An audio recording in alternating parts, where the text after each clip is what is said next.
information. Let's get to it. This is an old squash from last year, 2020. This is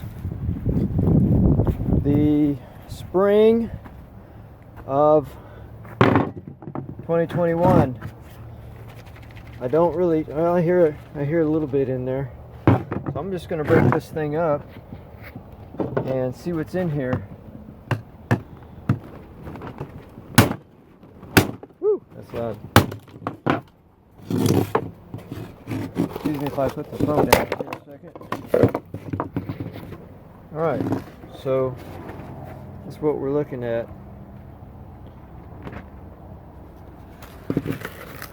Got some seed. See if I can dump some seed out. Look at that. All kinds of seed to choose from. Now I haven't touched this thing. It's just been laying out in the garden.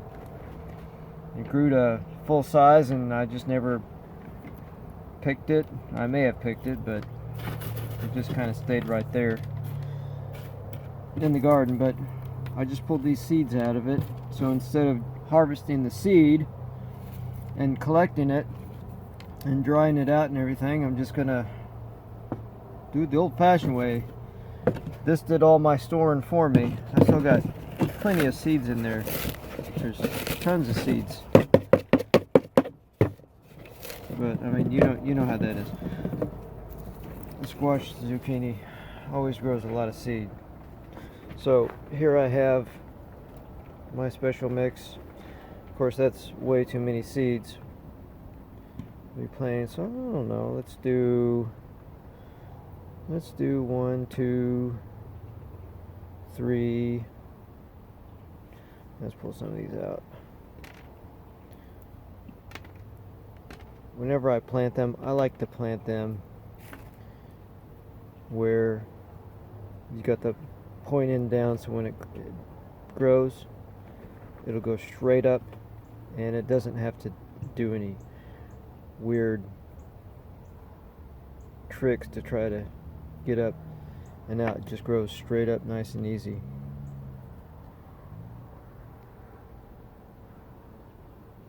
No struggles.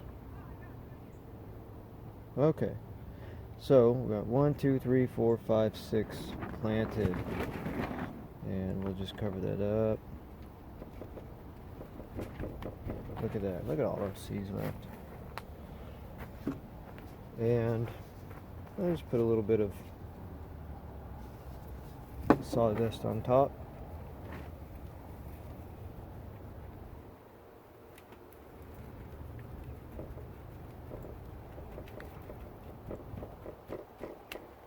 And I'm going to come over here, put it down there in the water and let it soak and let it wick up. And we'll see what we get out of that. I do have a little spritzer around here. I'll give the top some spritzing.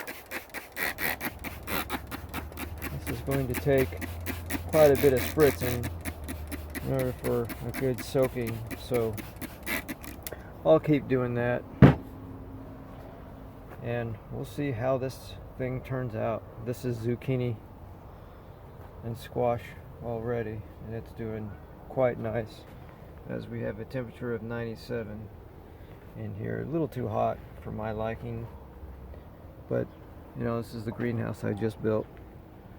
16%. I'd like it to be a lot more humid than that.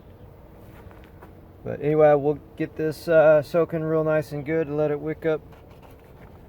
Let it wick up and we'll see how it turns out. So adding to that, this is the dehydrated slices from the grape tomatoes that we just pulled right out of the dehydrator, you know, and put it in jars to save as dehydrated sliced tomatoes, grape tomatoes. And I planted a slice here and I planted a slice here, and almost looks like every single one of those seeds sprouted. Not so much on this one. This one, but not so much this one. I don't know. It could have been that the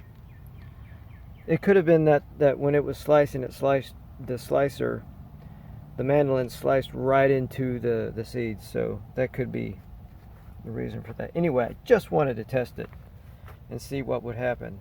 So if you have seeds from a dehydrator, guess what? It'll work. Well, depending on how high the heat is, you know. Anyway, but I'd like to pull this out, but I'll use this one. I'll pull this one out and see what we get.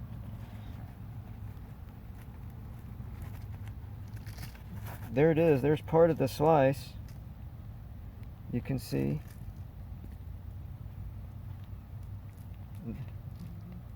There's the other slice. So there it is. So guess what, guys? It works. So I'm not saying this is how you save your seeds. I'm just saying, hey, if it gets down to where, oh my gosh, I gotta save these, we're out of seeds, I gotta have something, you can do it. That'll work. All right, that's another video from the Polynation. See ya.